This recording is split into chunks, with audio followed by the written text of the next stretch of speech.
దశగా జరుగుతున్నటువంటి మున్సిపల్ ఎన్నికల నేపథ్యంలో యాదగిరిగుట్ట మున్సిపాలిటీలో 4వ వార్డు కాంగ్రెస్ పార్టీ అభ్యర్థిగా నామినేషన్ను దాఖలు చేశారు స్వప్న గారు. ఈ నేపథ్యంలో వారు ప్రజల వద్దకు వెళ్ళినప్పుడు ప్రజల నుండి ఎలాంటి స్పందన వస్తుంది, కాంగ్రెస్ ప్రభుత్వం ప్రజలకు ఎలాంటి సంక్షేమ పథకాలను అందిస్తుంది, తనను కౌన్సిలర్గా గెలిపిస్తే ఆ ప్రజలకు ఎలాంటి సమస్యలను పరిష్కరిస్తూ అభివృద్ధిని చేస్తారు అనే విషయాన్ని వారి మాటల్లోనే అడిగి తెలుసుకుందాం. స్వప్న గారు నమస్కారం అండి.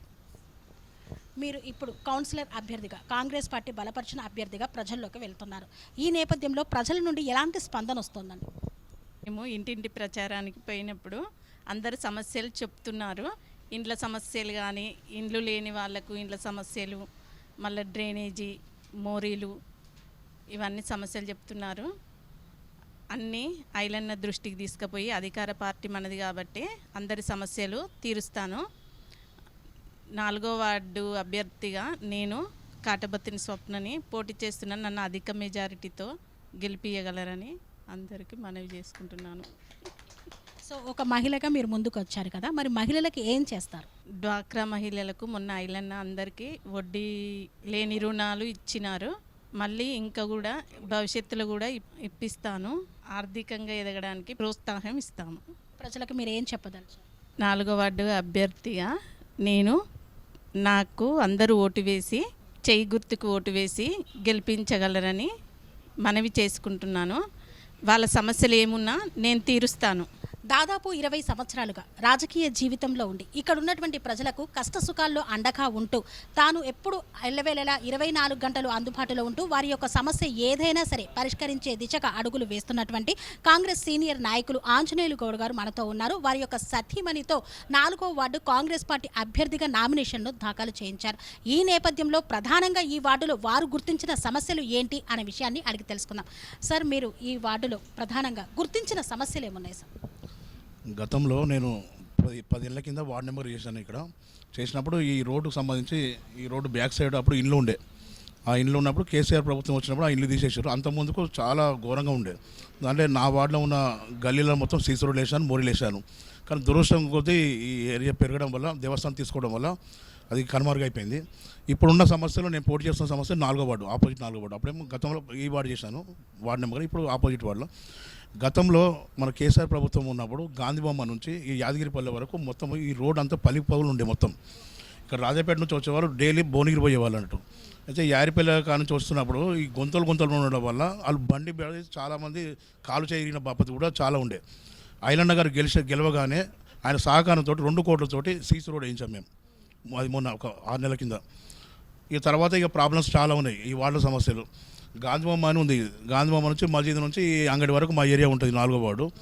గతంలో చేసిన కౌన్సిలర్ ఏంటంటే పని చేయలే, ఆయన గెలిచింది కానీ పని చేయలేదు. 5 ఏళ్ళు ఒకటిగానే ఉండే ఆయన. ఆడ నల్ల చెప్తే నీళ్ళు మసీదు దాకా వస్తాయండి, అంత ఘోరంగా ఉంది డౌన్. అయితే ఒక మోరీ ఉండే, మెయిన్ మోరీ, ఆ గాంధీబొమ్మ నుంచి మసీదు వరకు ఒక మోరీ వేయించాలి. ఎన్నోసార్లు మేము ప్రజలను చెప్పినాం, నేను పదవి లేకుండా కూడా చెప్పాను, ప్రజలను చెప్పాము, మేము చెప్పాము. ఆ పని చేయలేకపోయిండు. తర్వాత వాళ్ళల్లో మోరీలు, ఇక ఏ మోరికి ఆ మోరి జామ్, మొత్తం నీళ్ళు బయటకు పోతుంటాయి. ఇక నల్లాల పరిస్థితి, ఒక దగ్గర ఆగుతుంటాయి, ఒక దగ్గర వస్తుంటాయి, ఒక దగ్గర ఆగుతుంటాయి, అది ఘోరం. ఇక ఒక దగ్గర సీసీ రోడ్ కల్లా మధ్యలో మొత్తం మోరేసాడు, అండర్ మోరేసాడు. ఇటు పిల్లలు అటు పిల్లలు సేమ్ గట్టినే పెట్టారు. పెడితే ఇటుపక్క అటుపక్క సీసీ రోడ్డు కంప్లీట్ చేస్తేనేమో బాగుంటుండే, లెవెల్ అవుతుండే. అది కంప్లీట్ చేయలేదు. దాన్ని మామూలుగా ఫోన్ మాట్లాడుకుంటూ పోతూ కూడా కింద పడి మూతపని రాలిపోయిన దాఖలు చాలా ఉన్నాయి. కొద్దిగా ఇంకా గల్లి ఉంది, ఆ వెనకల్లి మాత్రం మొత్తం డౌన్ చేశాడు. ఆ నీళ్ళు వచ్చి మొత్తం ఒక దగ్గర ఆగుతాయి. అవి మొత్తం మోరి అంటే నీళ్ళు ఆగడం వల్ల దోమలు వచ్చి మొత్తం దోమల సమస్య, అంటే చాలామంది ఇబ్బందులు పడుతూ జరాల బారి పడుతున్నారు. ఆ సమస్య అట్నే అయిపోయింది. ఎన్నిసార్లు ఆయనకు వార్డు నెంబర్కి చెప్పినా కూడా ఆయన పట్టించుకోలేదు, మున్సిపల్ చెప్పినా కూడా పట్టించుకోలేదు. కానీ నేను గెలవగానే మాత్రం కంపల్సరీ కొబ్బరిగా పడతాను, ఒక 2 నెలల్లో ఈ రోడ్లు కానీ మోరీ కానీ పూర్తి చేస్తానని చెప్పి మన ప్రజలకు హామీ ఇస్తున్నాను. అంటే చేసినటువంటి అభివృద్ధి పనులు కూడా సక్రమంగా చేయలేదు అంటారు. చాలా ఉన్నాయండి. ఆయన అసలు ఏం పని చేయలేదు, గతంలో కౌన్సిలర్ ఏం పని చేయలేదు. నామకాస్ ఇండిపెండెంట్ గెలిచింది కానీ ఒక్క పని కూడా చేయలేదు. గతంలో ఎట్లా ఉన్న 5 ఏళ్ల కింద ఎట్లా ఉన్న రోడ్లు మోరీ ఎట్లా ఉన్నాయో ఇప్పుడు కూడా గట్టినే ఉన్నాయి. కాబట్టి నేను గెలవగానే, స్వప్న గారు గెలిపించగానే ఖచ్చితంగా నేను 6 నెలలు పూర్తి చేస్తానని చెప్పి నేను మనవి చేస్తున్నాను. కాంగ్రెస్ ప్రభుత్వం అందించినటువంటి సంక్షేమ పథకాలు మీ వార్డులో ఎంతవరకు అందాయండి? మా వార్డులో కాంగ్రెస్ సంక్షేమ పథకాలు ఇందిరమ్మ ఇండ్లు ఉన్నాయండి. నేను 10 మందికి ఇప్పించాను. బీద వాళ్ళు, కడు బీద వాళ్ళకు ఆల్రెడీ ముగ్గురు ఇళ్ళలో పోయారు. ఇంకా 7 కంప్లీట్ కాలేదు. అవి కాగానే అవి కూడా ఇళ్ళకి వెళ్ళిపోతారు. ఐలనగర్ సహకారంతో మళ్ళీ ఏప్రిల్ కూడా 2వ విడత ఉన్నాయి. ఈ 2వ విడత కూడా కనీసమైన ఒక 30 మందికైనా పెట్టించి వాళ్ళని ఇల్లు కట్టించి వాళ్ళకు సంతోషపరిచేట్టు చేస్తానని చెప్పి నేను సందర్భంగా తెలియజేస్తున్నాను. రేషన్ కార్డుల పరిస్థితి ఏంటండి? రేషన్ కార్డు అనేది చాలా అందరికీ ఉన్నాయండి. ఇక్కడ ఎవరు లేని వాళ్ళు అయితే ఇవ్వలేరు, అందరికీ ఉన్నాయి. సన్నబియ్యంతో చాలా ఎంజాయ్ చేస్తున్నారు. గతంలో కేసీఆర్ ప్రభుత్వం 10 ఏళ్ళు ఉన్నా కూడా సన్నబియ్యం లేని పరిస్థితి. మన ప్రభుత్వం వచ్చిన తర్వాత మాత్రం చాలా సంతోషంగా సన్నబియ్యం కొనుక్కోకుండా సన్నబియ్యంతో తినుకుంటూ మంచిగా ఉన్నారు వాళ్ళు.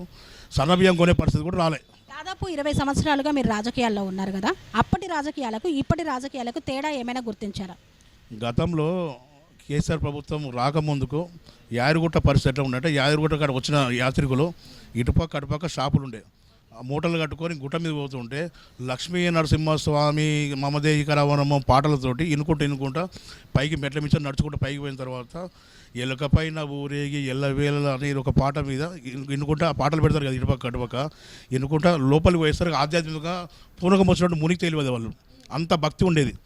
ఇప్పుడేం పడిందండి, కేసీఆర్ ప్రభుత్వం వచ్చిన తర్వాత పైన కంప్లీట్ చేసాడు, కింద మొత్తం రోడ్లు అక్కడ బ్రిడ్జ్ చేశాడు, కమన్ కూడా బ్రిడ్జ్ చేశాడు. అసలు గుట్ట కనుమరుగు అయిపోయింది మొత్తం. అసలు యాదగిరిగుట్ట కొత్త వస్తే గుర్తుపట్టలేని పరిస్థితి. మన ఎమ్మెల్యే గారి సహకారంతో మన కోమరెడ్డి వెంకటరెడ్డి మంత్రి ఆధ్వర్యంలో మన బ్రిడ్జ్ కూలగొట్టేది మొన్న శాంక్షన్ వచ్చిందండి. అది కూలిపోయింది అనుకోండి, సేమ్ మ్యాచ్ ఇటుపక్క షాపులు అటుపక్క షాపులు వచ్చి అటుపక్క షాపులు ఉంటాయి. యాత్రికులు కూడా యాదగిరిగుట్ట అనేది ఖచ్చితంగా అప్పటి పాత వైభవం వస్తుందని చెప్పి ఈ సందర్భంగా చెప్తున్నానండి. ఎందుకంటే కేసీఆర్ ప్రభుత్వం చేయలేని పని మన కాంగ్రెస్ ప్రభుత్వం చేస్తుంది. రోడ్డు వెడల్పులో కూడా చాలా మంది వారి యొక్క జీవనోపాధిని కోల్పోయారు కదా, వారి పరిస్థితి ఏంటి? మీ వార్డుకి ఏమన్నా ఉన్నారా అలాంటి వాళ్ళు? గత ప్రభుత్వం మాకు ఇల్లు పోయిన సందర్భంలో 130 ప్లాట్లు సైదాపురం శివార్లో ఇచ్చారు. అక్కడ మొత్తం కిరికిరి జాగాది, కోర్టులో కేసు నడుస్తుంది. మేము అక్కడ పోదామని కాలు పెట్టేసరికి కడీలు పాచారు వాళ్ళు. ఇదే విషయం మన ఐలన్న గారి దగ్గర ఈ ప్రభుత్వం కాంగ్రెస్ ప్రభుత్వం వచ్చిన తర్వాత ఐలన్న గారి దగ్గర మొత్తుకుని అందరం కూర్చుంటే మీకు ఒక కాలనీ ఏర్పాటు చేస్తాను నేను, అది వదిలేది ఇక్కడ అంజనాపురి కాలనీ ఇక్కడ ఉంది, దాని పక్క ఒక కాలనీ ఏర్పాటు చేసి మీ 130 ప్లాట్లు అక్కడనే ఇస్తానని చెప్పి మా అందరికి హామీ ఇచ్చింది మేడం. ఇక మెయిన్ రోడ్ మీద పోయిన వాళ్ళకు బస్ స్టాండ్లో బస్ డిపోలు ఇస్తానని చెప్పి అప్పుడు కేసీఆర్ ప్రభుత్వం ప్లాట్ ఇచ్చిండే, అవి మాత్రం అవి కనుమరుగైనాయి. మెయిన్ రోడ్లో చాలా ఇబ్బంది పాపం వాళ్ళకు. ఇస్తున్న మాట తప్పిన కేసీఆర్ ప్రభుత్వం మళ్ళీ జీవితాన్ని కూడా రాడు, ఆ ప్రభుత్వం రాదు, అంటే ఎవరికేం దక్కలేదు. ఓన్లీ పారితోషికాలు వచ్చినాయి, ఇండ్లు కూలిపోయిన పారితోషికాలు తప్ప వేరే ఏం లేవాలేదండి.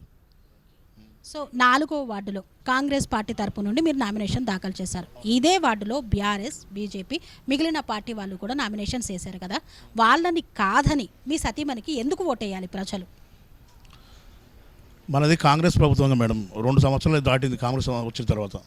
ప్రజాపాలన సంక్షేమాల్లో భాగంగా మనకు సంబంధించి కాంగ్రెస్ ఓటేస్తేనే మనం డెవలప్మెంట్ చేయగలుగుతాం. ఎందుకంటే ప్రభుత్వం ఇంకా 3 ఏళ్ళు ఉంటుంది, ఏ పనైనా చేయగలుగుతాం, సహకారంతో చేయగలుగుతాం, ప్రభుత్వం మనది కాబట్టి చేయగలుగుతాం.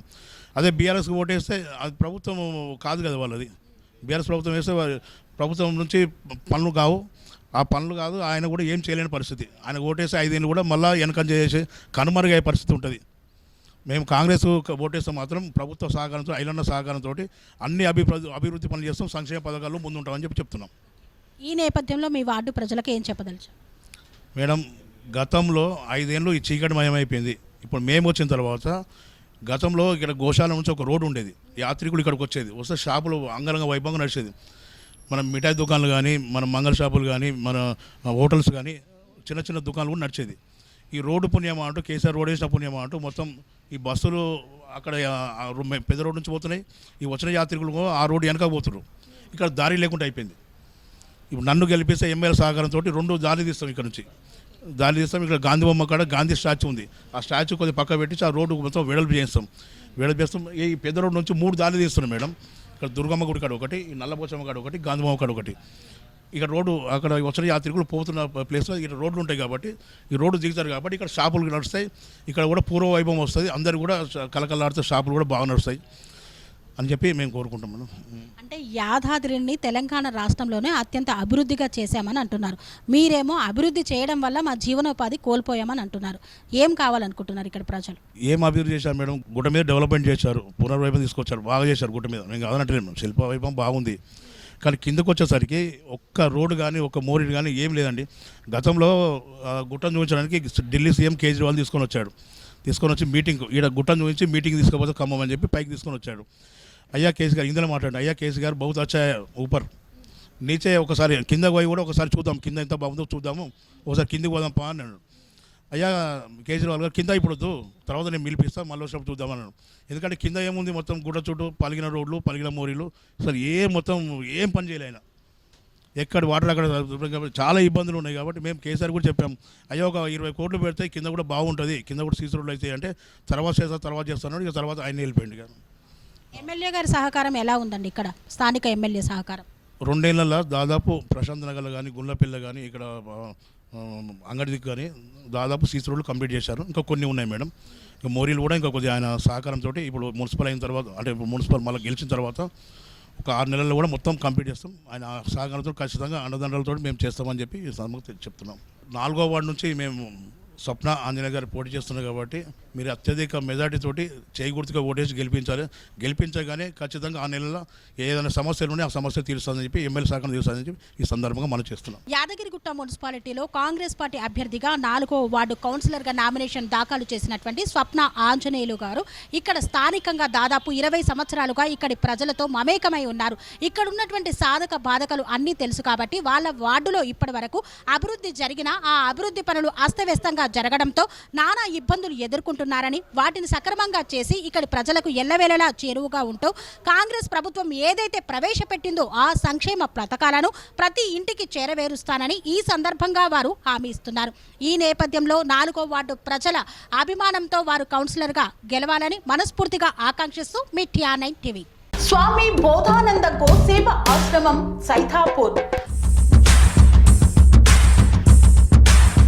జ్యోతిష్యం, వాస్తుశాస్త్రం మన పూర్వీకులు మనకిచ్చిన వరం. దుర్గాదేవి, కాలభైరవ ఉపాసనతో వాక్సిద్ధి పొందిన శ్రీ శ్రీ బోధానందగిరి స్వామివారు మీకు ఎలాంటి సమస్యలున్నా, వాటిలో ముఖ్యంగా ధన నష్టం, ఆరోగ్య నష్టం, భార్యాభర్తల మధ్య గొడవలు, ప్రేమించుకున్న వారు దూరం అవడం, ఎన్ని సంబంధాలు వచ్చినా పెళ్లి ముడి పడకపోవడం, రోడ్డు ప్రమాదాలు, అప్పుల బాధలు, వ్యవసాయంలో నష్టాలు, పెద్దల మాట పిల్లలు వినకపోవడం, ఆరోగ్య శాంతి, గృహశాంతి, మనశ్శాంతి లేకపోవడం, ఇలాంటి సమస్యలు ఉన్నట్లయితే ఒక్కసారి స్వామీజీని కలవండి. మీ సమస్యలకు తగిన పరిష్కారాన్ని పొందండి. అంతేకాక అన్ని రకాల వ్యాధులకు గోపంచగవ్య మరియు మూలికా వైద్యం చేయబడును. నమ్మకంతో రండి, ఆయురారోగ్యాలతో వర్ధిల్లండి. మా అడ్రస్ స్వామి బోధానంద గోసేవ ఆశ్రమం, సైథాపూర్, వీరభద్రస్వామి గుడి దగ్గర, యాదగిరిగుట్ట. సంప్రదించవలసిన నెంబర్ 9849213754 మరియు 9618034138.